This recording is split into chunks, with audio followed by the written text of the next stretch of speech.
You can hear them coming. That's what people don't understand about helicopters in combat. You can hear them from miles away, the distinctive whop, whop, whop of rotor blades cutting through humid air. Beautiful sound when you're trapped somewhere and they're coming to get you. Terrifying sound when you're sitting in one, heading toward a landing zone where people are trying to kill you. The thing about being a door gunner is you can't look away, can't close your eyes, can't pretend it's not happening. You're standing in an open door at 1,500 feet with nothing but a safety strap between you and gravity, and you see everything, every muzzle flash, every tracer, every round that's coming up to kill you, and you can't do a goddamn thing except shoot back and hope. Specialist 4, Anthony James Martinez, 21 years old, from El Paso, Texas. Door gunner on a UH-1 Huey with the 1st Cavalry Division. Call sign Slick 23.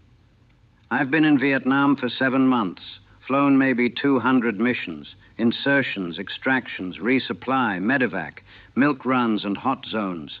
The routine ones blur together. The hot ones, you remember every second. I didn't want to be a door gunner. Wanted to be a mechanic, work on the birds on the ground where it was safe. But the Army had other plans. They saw my test scores, saw I could handle stress, saw I wasn't afraid of heights. Door gunner school at Fort Benning, 6 weeks learning the M60 machine gun, how to clear jams mid-flight, how to lead targets from a moving platform, how to not fall out of a helicopter doing 80 knots at treetop level. They teach you the technical stuff. Rate of fire, trajectory, fields of fire. What they don't teach you is what it feels like when tracers are coming up at you, and you realize you're in a flying aluminum coffin that's held together by rivets and prayers. When you understand that the helicopter is loud and slow and obvious, and everyone on the ground knows exactly where you are and wants you dead. When you accept that you're probably going to die doing this job, and you do it anyway because those grunts down there need you. I got to Vietnam in December '67. Arrived in country during the relative quiet before Tet. They assigned me to Alpha Company, 229th Assault Helicopter Battalion. Slick units, troop transport. We carried 8 to 10 infantry into landing zones, dropped them off, got out. Simple. Except nothing in Vietnam was simple. My crew was solid. Warrant Officer Michael Chen from California, pilot, best stick I ever flew with. Could put a Huey down on a dime, get us in and out of places that shouldn't have been possible. Chief Warrant Officer James Rodriguez from New York, co-pilot, cool under fire, never panicked, talked us through the bad ones. And Specialist Tim O'Brien from Wisconsin, other door gunner, farm kid who could shoot like he'd been hunting his whole life. We trusted each other. Had to. Your life depended on the other 3 guys in that helicopter every single mission. The Huey was a good bird, reliable, tough, could take hits and keep flying, usually. Bell UH-1, turbine engine, top speed about 120 knots, could carry maybe 4,000 pounds depending on fuel and conditions. Armed with 2 M60 machine guns, 1 on each side, and usually a couple of door gunners who knew how to use them. Not a gunship. We weren't there to fight. We were there to transport. Get in, drop off, get out. The gunships, Cobras and armed Hueys, were supposed to suppress enemy fire so we could do our job. Supposed to. Theory versus reality. In theory, landing zones were prepped with artillery and airstrikes before we arrived. In theory, the enemy was suppressed. In theory, we'd face minimal resistance. In practice, Vietnam was nothing but hot landing zones and people trying to kill you while you sat in an aluminum box that wanted to fall out of the sky. My first few months were relatively quiet. Insertions into secured areas. Resupply runs to fire bases. A few extractions under fire, but nothing too intense. I got comfortable. Started thinking maybe I'd make it through my tour.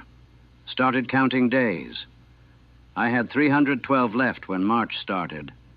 312 days until I could go home and never think about Vietnam again. Then came Tet, January 30th, 1968. The North Vietnamese and Viet Cong launched coordinated attacks across South Vietnam.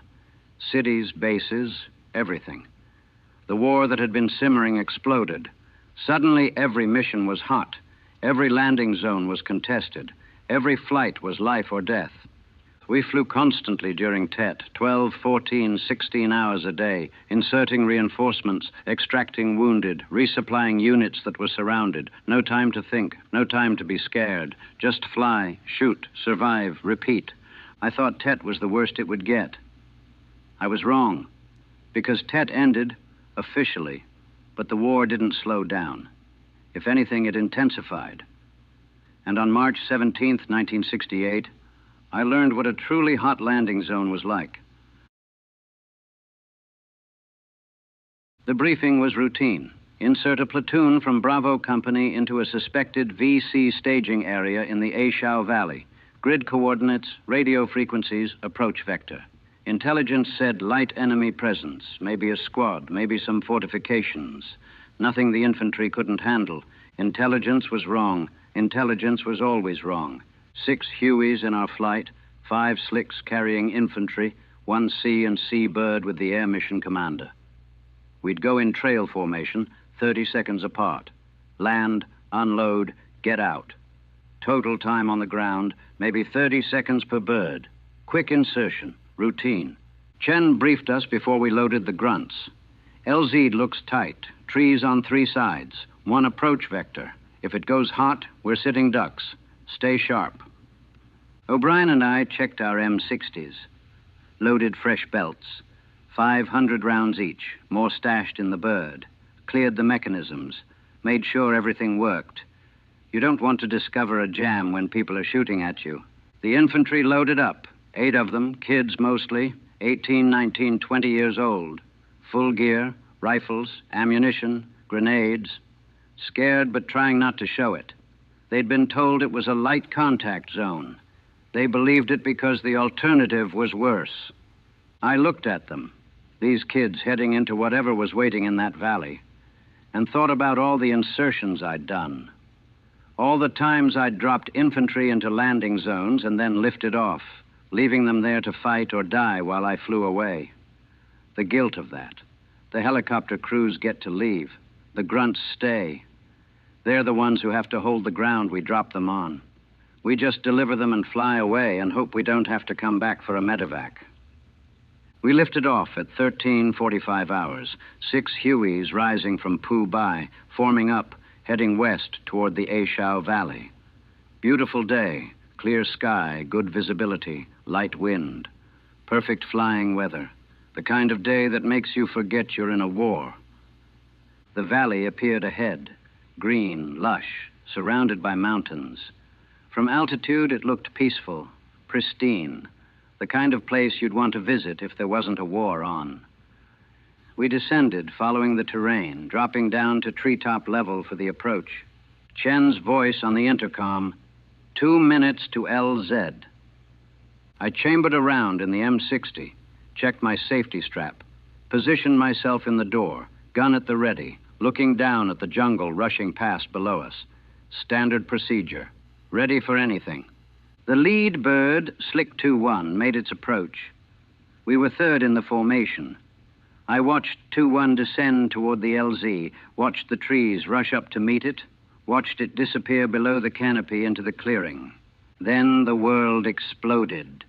Tracers erupted from the tree line. Green tracers, AK-47s, RPD machine guns, NVA positions ringing the entire LZ. Not a squad, a company. Maybe more. Dug in, waiting, an ambush. 2-1 was taking hits. I could see rounds sparking off the airframe. The door gunners were firing back, muzzle flashes from both sides. The infantry was bailing out, diving from the helicopter before it even touched down, because staying in the bird meant dying. 2-1 lifted off, limping, trailing smoke, rounds still hitting it as it climbed out. Abort, abort, abort.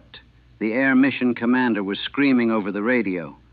LZ is hot. All aircraft wave off. But 2-2 was already committed to the approach, already descending, already too low and too slow to pull out cleanly. I watched them disappear into the LZ, watched the tracers converge on them, heard their door gunners firing, heard the pilot struggling to control the bird as rounds tore through the engine. 2-2 went down, not a crash, a hard landing. Auto-rotation, Chen said later, emergency procedure when the engine quits. They hit hard, bounced, settled, still intact but not flying, not going anywhere, stuck in a hot LZ with NVA on 3 sides and no way out. 2-3, take evasive action. Chen was already banking hard left, climbing, trying to get us out of the kill zone before we became the next target. But the grunts in the back, we still had 8 infantry in our bird. 8 kids who were supposed to be inserted into what intelligence said was a light contact zone. 8 soldiers watching their brothers getting shot up on the ground, watching 2-2 sitting there taking fire, watching the mission turn into a disaster. And we were supposed to just fly away. The platoon sergeant in the back, Staff Sergeant Davis, grabbed Chen on the intercom. "You can't leave them. 2-2's down. They need help." "We can't land," Chen said. His voice was calm but strained. "The LZ is too hot. We'll get shot down too." "Then what the fuck are we supposed to do? Just leave them to die?" Chen didn't answer. Couldn't answer. Because Davis was right. 2-2 was stuck on the ground in a hot LZ, taking fire from multiple positions. Their crew and the infantry they'd dropped off all pinned down. They needed help, needed extraction, needed us. But we were a slick, not a gunship, not equipped for combat rescue. If we went in, we'd probably get shot down too. Basic tactical decision. Don't throw good assets after bad. Don't risk more aircraft to save one. Minimize losses. Except those weren't assets. They were men, our brothers, our fellow soldiers sitting in that LZ dying while we circled overhead and did nothing. "Slick 2-3, this is Raptor 1-6. That was the Cobra gunship lead. Stay clear of the LZ. We're rolling in hot." 2 Cobras dove on the tree line. Rockets and minigun fire tearing into the NVA positions. Trees exploding, smoke billowing. The Cobras were magnificent, pure violence, pure firepower, suppressing the enemy long enough for 2-2 to maybe, possibly get their bird running again or for someone to extract the crew. But the NVA weren't stupid. They dug in deep. The Cobras could suppress them but couldn't eliminate them. And the moment the gunships pulled off, the fire would start again. 2-2's crew was trying to restart the engine. I could see them through the tree gaps, pilot working the controls, crew chief in the back assessing damage. The infantry they'd dropped off was returning fire, trying to hold the perimeter, but they were outnumbered, outgunned, pinned down. 2-2, this is 2-3. What's your status? Chen was on the radio, professional, calm, asking questions even though we could all see the answers. "Engines hit.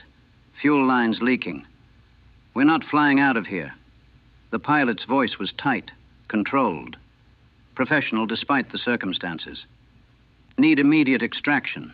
We've got wounded." Wounded. Of course they had wounded.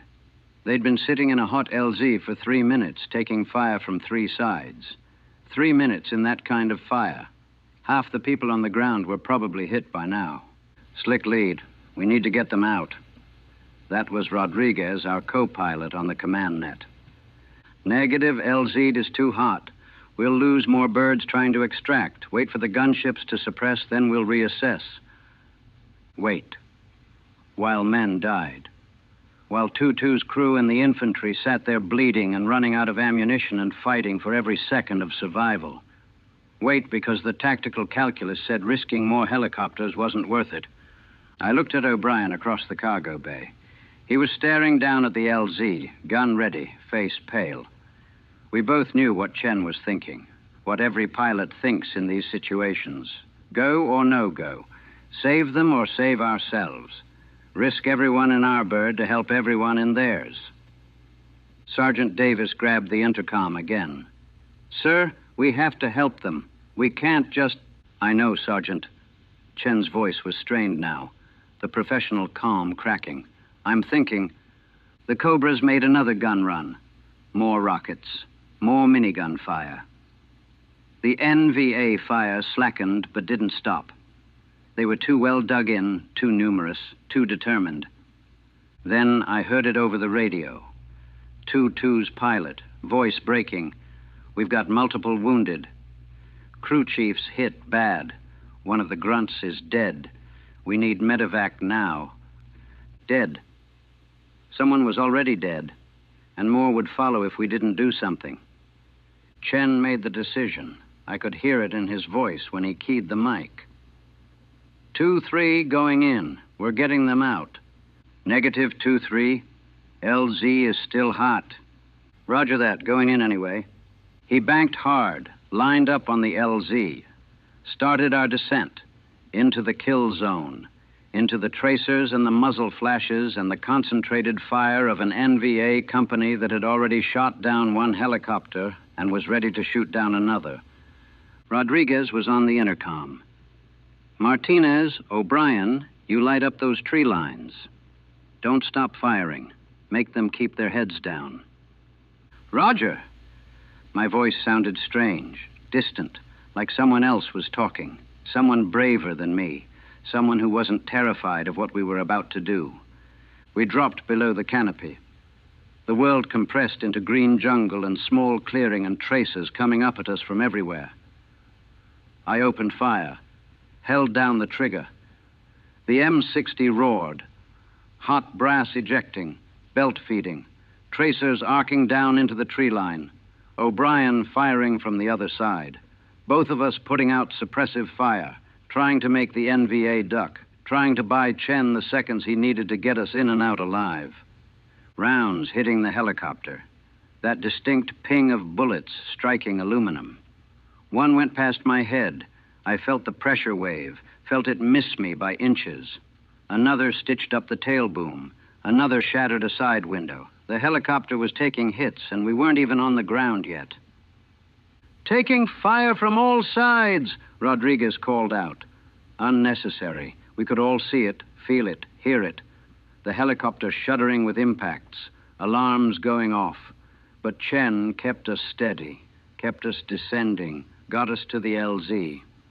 We touched down hard.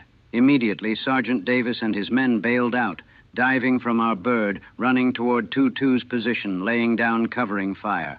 I was still shooting, gun so hot it was smoking, brass piling up in the cargo bay, belt feeding, trigger down, sweeping the tree line, shooting at muzzle flashes, shooting at movement, shooting at anything that might be enemy. 2-2's crew was running toward us, the pilot and co-pilot supporting the wounded crew chief between them, the infantry carrying their dead, a kid, maybe 18, limp and bloody and gone. They reached our bird, loaded the wounded, loaded the dead, loaded themselves, crowding into the cargo bay. Too many people. Way over weight limits. But we couldn't leave anyone behind. Go, go, go! Rodriguez was screaming. Chen pulled pitch. The Huey strained, overloaded, struggling to lift, the turbine whining, rotor blades biting air. We lifted slowly, too slowly, inches at a time. A rocket-propelled grenade streaked past, missed us by feet, exploded in the trees behind us. If we'd been 2 seconds slower, it would have hit us dead center. We'd have been in pieces. But we were lifting, slowly, painfully, rising above the tree line while tracers followed us up, while rounds kept hitting the airframe, while alarms screamed and the engine strained and everyone in the back was crammed together, holding on to anything, praying we'd make it out.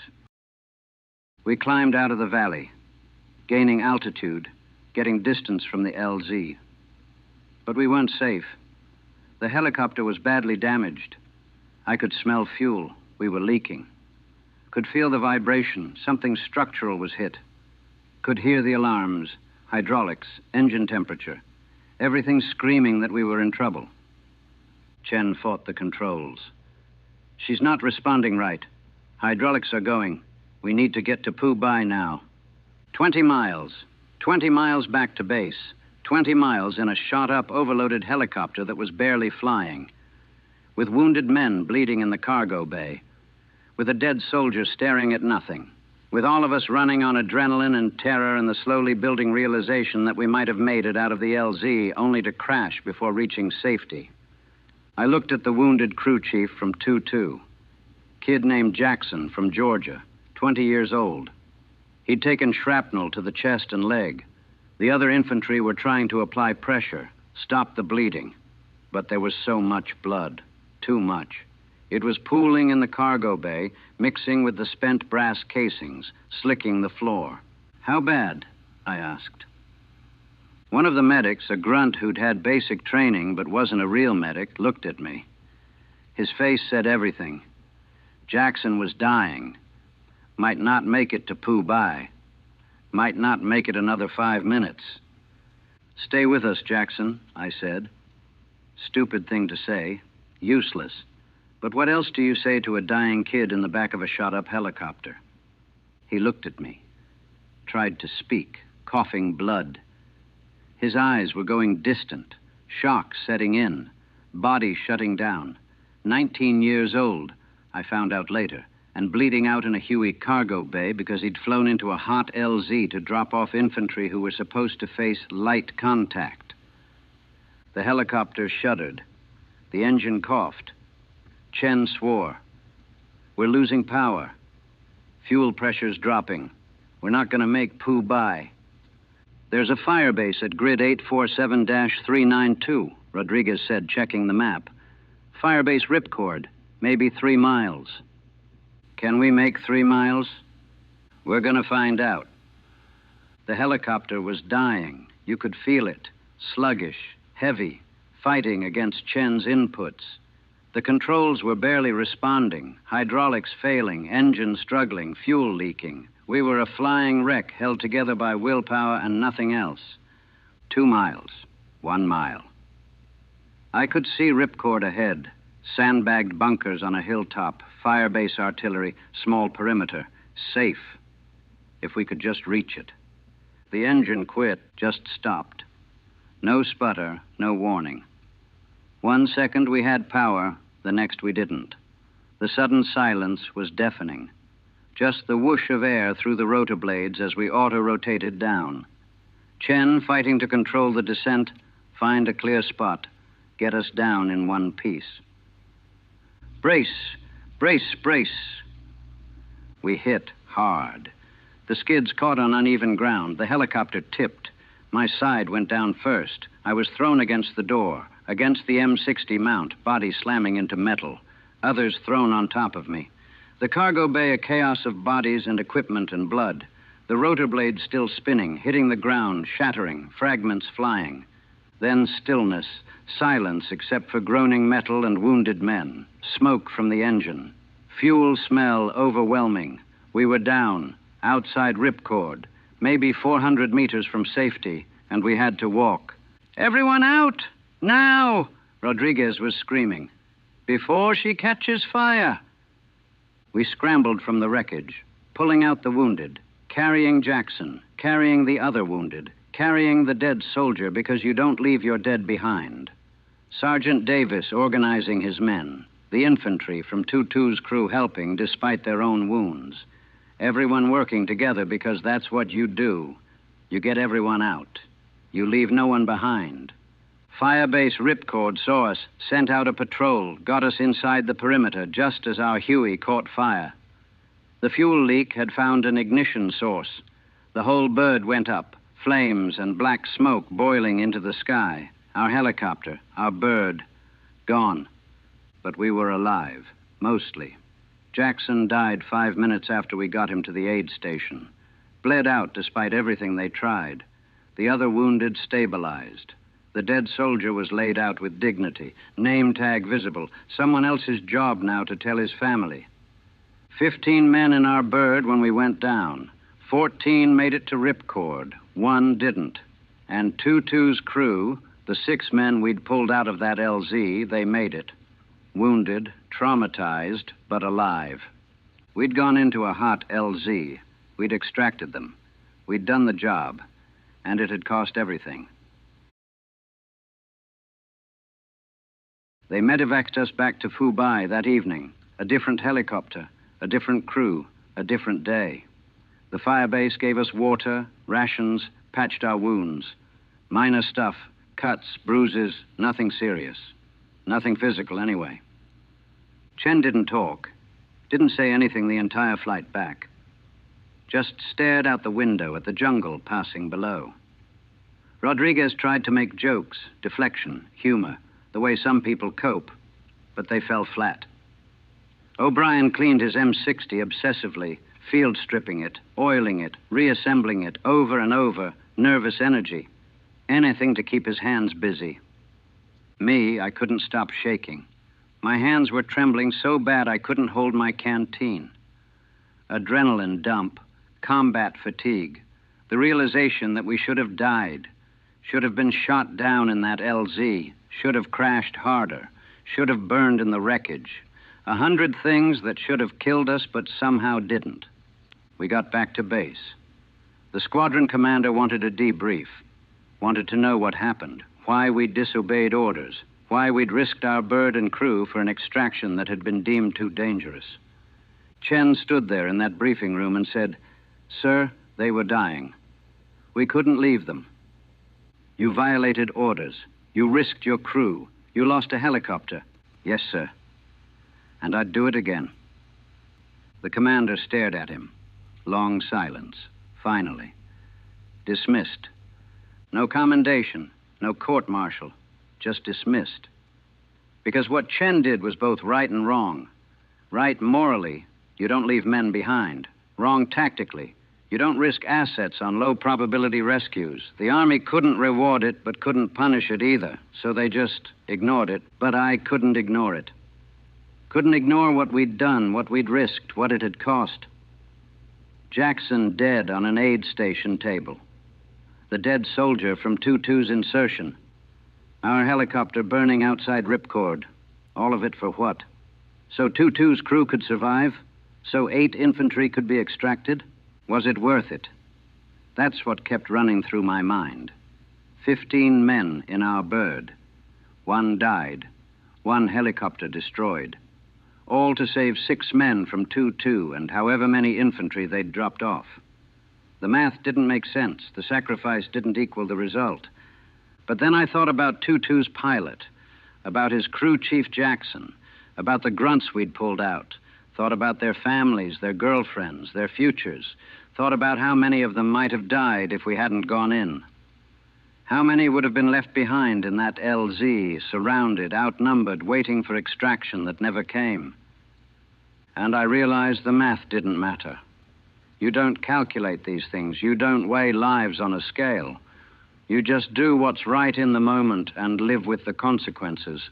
But living with the consequences is harder than making the decision. My breaking point came 3 days later. We got a new helicopter. They always have more helicopters, and went back to flying missions. Same crew. Chen, Rodriguez, O'Brien, me. Same job. Insert infantry, extract wounded, resupply fire bases. Routine, professional, like nothing had happened. Except we got tasked for an insertion, another LZ in the Aishao Valley. Different coordinates, different unit, but same mission. And when Chen briefed us, when he showed us the map, when he said intelligence reports light enemy presence, something in me snapped. "No," I said, "we're not doing this." Everyone looked at me. Chen, Rodriguez, O'Brien, they understood immediately, knew what I was thinking, knew I was back in that hot LZ, back in that overloaded bird, back watching Jackson die. "Martinez," Chen said gently, "it's our job." Then I quit. I can't do this anymore. Can't fly into another LZ wondering if this is the one that kills us. Can't trust intelligence that's always wrong. Can't watch more kids die in the back of my helicopter. We all feel that way. then why do we keep doing it? Silence. Because there was no good answer. We did it because it was our job, because the grunts needed us, because if we didn't fly, someone else would, because quitting meant they died alone, because. 1,000 reasons that made sense, and none of them made sense at all. I flew the mission, went into that LZ. It was cold. No contact, clean insertion, textbook operation. We dropped off the infantry and flew away, and nothing bad happened. Proved that paranoia doesn't predict reality. Proved that sometimes intelligence is right. Proved that not every LZ is a death trap. Proved nothing. Because the next one might be exactly like March 17th, might be worse, might be the one where we don't make it out, where I die in a hot LZ because some lieutenant believed intelligence that said light enemy presence. I'm still flying, still a door gunner, still going into hot LZs and cold LZs and everything in between. Still doing my job because someone has to and I'm trained for it, and the alternative is letting someone less experienced take my place and maybe get killed because they don't know what I know. But I'm not the same. None of us are. Chen flies different now, more cautious, more aggressive at the same time. Makes decisions faster, takes fewer risks except when he takes bigger ones. There's no middle ground anymore. It's either completely safe or absolutely insane, and somehow both feel equally dangerous. Rodriguez doesn't joke anymore, just does his job. Professional, efficient, dead inside in the way that keeps you alive outside. O'Brien still cleans his gun obsessively. Sometimes I catch him staring at it like it's the only thing in the world that makes sense. Like if he understands the M60, maintains it perfectly, keeps it functioning, then maybe everything else will function too. Maybe the chaos will become order.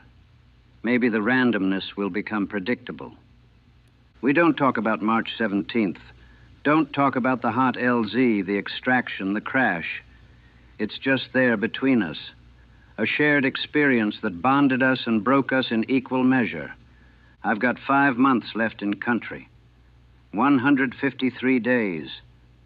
I count them. Every morning I wake up, I count. 152, 151, 150. Counting down to the day I can leave Vietnam and never think about hot LZs again. Except I know I will think about them. Know they'll follow me home. Know I'll hear that distinctive sound, rotor blades cutting through air. And I'll be back in that cargo bay with rounds hitting the airframe and Jackson bleeding out and the helicopter struggling to fly. No, I'll have nightmares about going down, about burning, about being trapped in a shot-up helicopter while enemy fire pours in and there's nowhere to go and nothing you can do except die. The thing about being a door gunner is you're exposed, literally standing in an open door. Nothing between you and the enemy except air and distance and the hope that they miss. You see everything. The ground rushing past, the tracers coming up, the LZs that might be hot or might be cold, and you don't know until you're committed and it's too late to abort. You see the grunts you're inserting, see their faces, young, scared, trying to be brave. You drop them off and fly away and you know that some of them won't come back. That you'll return for a medevac or a body recovery and it'll be them. The kid who was sitting right there, nervous smile, talking about his girlfriend or his car or home, gone. Dead in the jungle because you brought him there.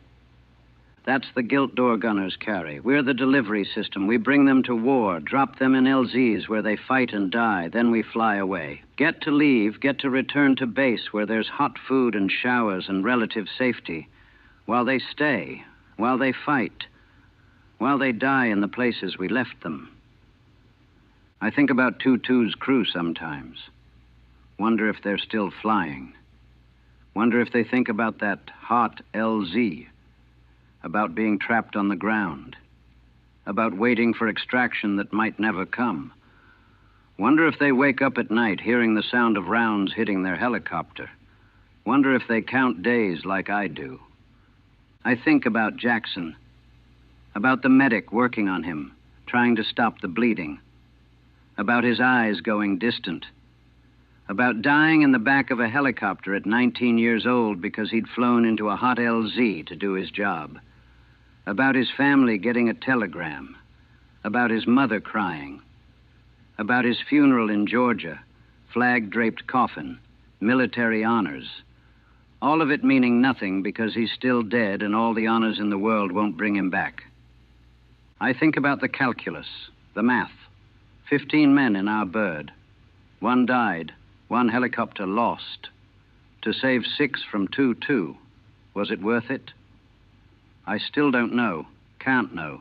The math suggests no, net loss of lives and equipment. The morality suggests yes, you don't leave brothers behind. Both are true, both are false. Reality doesn't resolve into simple equations. This war doesn't make sense. That's what I've learned. There's no clear objective, no defined victory conditions, no way to know if what we're doing matters.